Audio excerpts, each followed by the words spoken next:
Police IPS అధికారి BRS నాయకులు RS Praveen Kumar అన్నారు. ఫోన్ ట్యాపింగ్ అంశం పైన ప్రస్తుతం చర్చ జరుగుతుంది రాష్ట్ర వ్యాప్తంగా. మొదటి నుంచి కాంగ్రెస్ అధికారంలోకి వచ్చినప్పటి నుంచి ఆరోపణలు జరుగుతూనే ఉన్నాయి. ఇంతవరకు రుజువు చేయలేకపోయింది. రీజన్ ఏంది? ఫోన్ ట్యాపింగ్ విషయంలో ఏం జరుగుతుంది అనుకుంటారు? అసలు చాలా మంచి ప్రశ్న. మొదటి నుంచి నేను చెప్తూనే ఉన్నాను, కాంగ్రెస్ పార్టీ రుజువు చేయలేదు, చేయడానికి ఇక్కడ లేదు. ట్యాపింగ్ అనేది నేరం కాదని మొట్టమొదటి చెప్పింది నేనే. ట్యాపింగ్ నేరం కాదు, దేశ భద్రత కోసం ఎవరి ఫోన్లైనా ట్యాప్ చేయొచ్చని చట్టమే చెప్తున్నది. ట్యాప్ చేసిన రికార్డులను ధ్వంసం చేయని కూడా చట్టమే చెప్తున్నది. మరి అవి రెండు చట్టమే చెప్పినప్పుడు మరి ప్రభాకర్ రావు కానీ మిగతా వాళ్ళు కానీ ఎట్లా క్రిమినల్స్ అవుతారు? ఆ వాళ్ళు కావడమే కాకుండా ఇప్పుడు కొత్తగా మళ్ళా ఇప్పుడు నాటి ముఖ్యమంత్రి కేసీఆర్ గారు, తర్వాత కేటీఆర్ గారు, హరీష్ రావు గారు, ఇంకా సంబంధం లేని ఎంతోమంది నాయకుల పేర్లు చెప్పమని వీళ్ళను బెదిరించడమే కాకుండా వీళ్ళ కుటుంబ సభ్యులు కూడా బెదిరిస్తున్నారు. అది నేరం. ప్రధాన ఆరోపణ ఏంటంటే రేవంత్ రెడ్డి కుటుంబ సభ్యులు వాళ్ళకి సంబంధించిన ఫోన్లు ట్యాప్ చేస్తారన్నట్టు. అది చెప్పమని చెప్పండి. వాళ్ళ దగ్గర డేటా ఉంది కదా మధు గారు, వాళ్ళ దగ్గర డేటా ఉంది. ఆ డేటా ప్రకారం చెప్పమని చెప్పండి, అంతే తప్ప అది ప్రభాకర్ రావు ఒక్కడే కాదు దీంట్లో. ప్రభాకర్ రావు, ఆనాటి డీజీపీ మహేందర్ రెడ్డి, ఆనాటి ప్రిన్సిపల్ సెక్రటరీ హోమ్ జితేందర్ గారు, అదేవిధంగా అప్పుడు చీఫ్ ఆఫ్ ఇంటెలిజెన్స్, వీళ్ళందరూ కూడా ఉన్నారు. వీళ్ళందరి ప్రకారమే నిర్ణయం ఎవరి ఫోన్లు ట్యాప్ చేయాలి, ఎవరి ఫోన్లు ట్యాప్ చేయకూడదు, ట్యాప్ చేసిన తర్వాత ఆ రికార్డులు ధ్వంసం చేయాలన్నా వద్దా అనే నిర్ణయం ఆనాటి చీఫ్ సెక్రటరీ శాంతకుమారి, సోమేష్ కుమార్, వీళ్ళందరూ లా సెక్రటరీ, తర్వాత వీళ్ళందరూ కలిసి తీసుకున్న నిర్ణయాలు ఇవన్నీ కూడా. పాపం ఒక ప్రభాకర్ రావు ఏం చేస్తాడంటే, అదేవిధంగా అసలు ట్యాపింగ్ నేరం కాదని చట్టమే చెప్తుంది కదా. ఇంకా దీంట్లో ఏం క్రైమ్ ఉన్నది నాకు అర్థమైతే లేదు. ఇంకోటి, ఒకవేళ నేరమే అనుకుందాం, కొంతమంది ఎవరైనా ట్యాపింగ్ చేసి మీరు అన్నట్టుగా అక్రమాలు చేసినా అనుకుందాం, దానికి శిక్ష ఏంటండి? 3 సంవత్సరాలు. కానీ ఆ 3 సంవత్సరాలు ఐటీ యాక్ట్ కింద 3 సంవత్సరాల శిక్ష ఉన్న దాన్ని అమ్మో ఇట్లయితే వీళ్ళు జైలుకు పోరని చెప్పేసి సైబర్ టెర్రరిజం కేసు పెట్టిండ్రు, 66F పెట్టిండ్రు.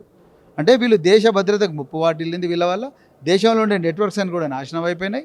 అదేవిధంగా దేశంలో ఉండే వ్యవస్థలను కూడా పూర్తిగా నాశనం అయిపోయినాయి. అందుకొరకు వీళ్ళు టెర్రరిస్టుల కన్నా తక్కువేం కాదని చెప్పి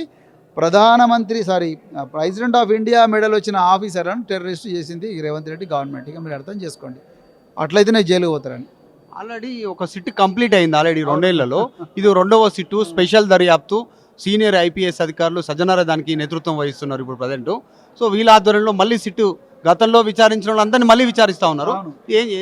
ఎందుకంటే మొదట్లో ఏం దొరకలేదు, ముఖ్యమంత్రి గారికి నిద్ర పడతలేదు. అరే కేసీఆర్ గారి పేరు రాకపోయా, కేటీఆర్ గారి పేరు రాకపోయా, హరీష్ రావు గారి పేరు రాకపోయా, మిగతా వాళ్ళ పేరు రాకపోయా, ఎట్లనే చేసి వీళ్ళ పేరు తెప్పియాలి అని చెప్పి మళ్ళీ పిలిపించి ఇప్పుడు వాళ్ళని ఏమంటలేరు, వాళ్ళ బంధువులను పిలిపిస్తూ ఉన్నారు, వాళ్ళ డ్రైవర్లను పిలిపిస్తూ ఉన్నారు, వాళ్ళ నెలలో పనిచేసే వాళ్ళని పిలిపిస్తూ ఉన్నారు, వీళ్ళందరినీ పిలిపిస్తూ ఉన్నారు. ఇంక ఏమి అర్థం ఉన్నది చెప్పండి? ఇన్వెస్టిగేషన్లో కూడా ఈ ఫోన్ ట్యాపింగ్లో ప్రభాకర్ రావు, ప్రణీత్ రావు, ఇట్లా కొంతమంది పేర్లు వినిపిస్తాం ఒక సామాజిక వర్గానికి సంబంధించిన. మరి ఇందాక చెప్పిన డీజీపీగా పనిచేసిన మహేందర్ రెడ్డి, ఇట్లాంటి వాళ్ళ పేర్లు లేవు. రీజన్ ఏంటంటే ఒక వర్గాన్ని టార్గెట్ జరుగుతుందా?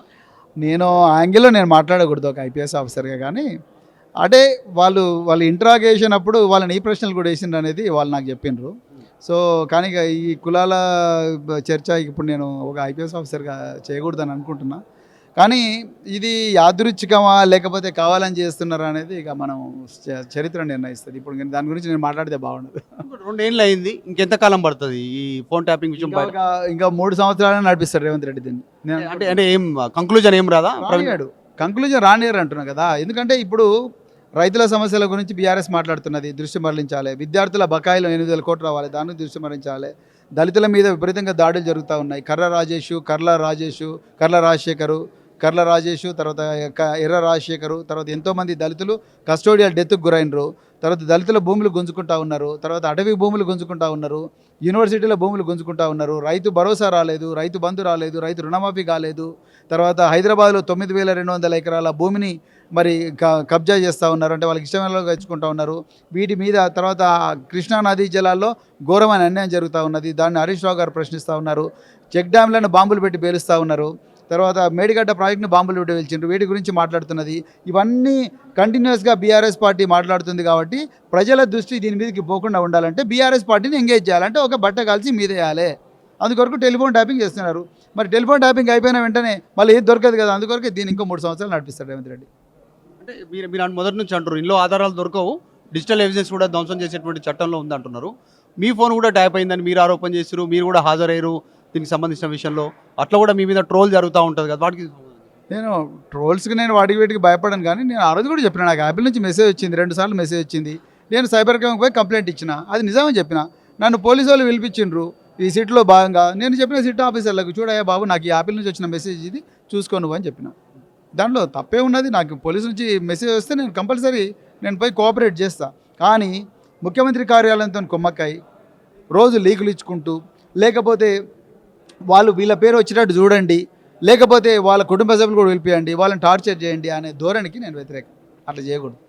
ఓవరాల్గా ఫోన్ ట్యాపింగ్ విషయంలో ప్రభుత్వం ఏం తేల్చే అవకాశం ఉంటుంది? వీళ్ళని అక్యూజ్ చేసే పరిస్థితి ఉందా? కేసీఆర్ని, హరీష్ రావుని, కేటీఆర్ని వీళ్ళు ఇచ్చిన ఆదేశాలే వాళ్ళు ప్రకారం నెంబర్లు ట్యాప్ చేసిరు అనేటువంటి పదే పదే మాట్లాడుతూ ఉన్నారు మంత్రులు కానీ, ముఖ్యమంత్రి కానీ, మిగతా వాళ్ళు కానీ. సో ఏం జరుగుతుంది కంక్లూజన్లో? అసలు ఏమైనా అవుతుందా, వీలవుతుందా దీంతో? ఏమన్నా మోదీ గారు, ఏ ముఖ్యమంత్రి కూడా ఏ పోలీస్ ఆఫీసర్కు నువ్వు ఫోన్లు ట్యాప్ చేసి సమాచారం తీసుకురా అని చెప్పాడు. ఏ పోలీస్ ఆఫీసర్ కూడా తెలివైనోడైతే నేను సమాచారం ఈ విధంగా సేకరిస్తున్నాను ఏ ముఖ్యమంత్రికి చెప్పాడు. ఈ ప్రభుత్వంలో కూడా జరుగుతున్నాయా ఫోన్ ట్యాప్లు? బరాబర్. ట్యాపింగ్ జరగడం అనేది ప్రపంచవ్యాప్తంగా జరుగుతుందండి. ట్యాపింగ్ చేయకపోతే దేశ రక్షణకు ముప్పు వాటిల్తుందని చట్టమే చెప్తుంది కదా. చట్టమే చెప్తుంది. మీరు వేగుల వ్యవస్థ లేకపోతే రాజ్యాలు నడవవు.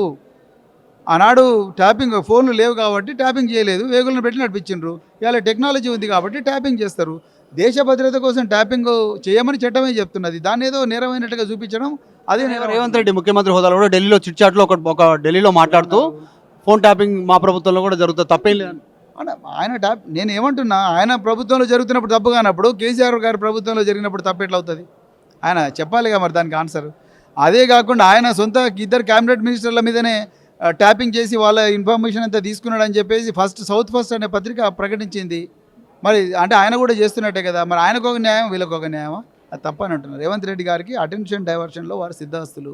అందుకొరకు ఈ సమస్యల మీద మనం ఎక్కడ పోరాడకూడదు, మాట్లాడకూడదు అని చెప్పేసి ఎంతసేపు ట్యాపింగ్ అనే ఒక మనసు మమత, చిన్నారి పెళ్లి కూతురు, రాధమ్మ కూతురు, ఇంకా ఉంటాయి కదా చక్రవాకం, తర్వాత ఎంతెంత దూరం, కార్తీక దీపం, ఇట్లాంటి సీరియల్ నడిపిస్తూ ఉన్నాడు. Thank you.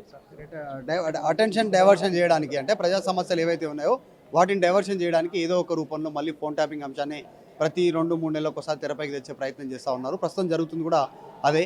దీనిలో ఎవరు ముద్దాయిగా తేలేటువంటి అవకాశం లేదు. అన్ని ప్రభుత్వాలు ఫోన్ ట్యాపింగ్ చేసాయి. ప్రస్తుతం రేవంత్ రెడ్డి ప్రభుత్వం కూడా ఫోన్ ట్యాపింగ్ చేస్తూ ఉంది అనేటువంటి స్టేట్మెంట్ చేస్తూ ఉన్నారు. వీడియో జర్నలిస్ట్ జాఫర్తో మధు మల్కిడికర్, హైదరాబాద్. చరిత్ర సృష్టించినోడు ఇప్పుడు ఆ చరిత్రని తిరగరాయబోతున్నాడు. అబద్ధాల గోడల్ని బద్దల కొట్టి నిజాలను రాగా మీ ముందుంచబోతున్నాడు. నిజమైన వార్తల కోసం వెంటనే డౌన్లోడ్ చేసుకోండి రా యాప్ని.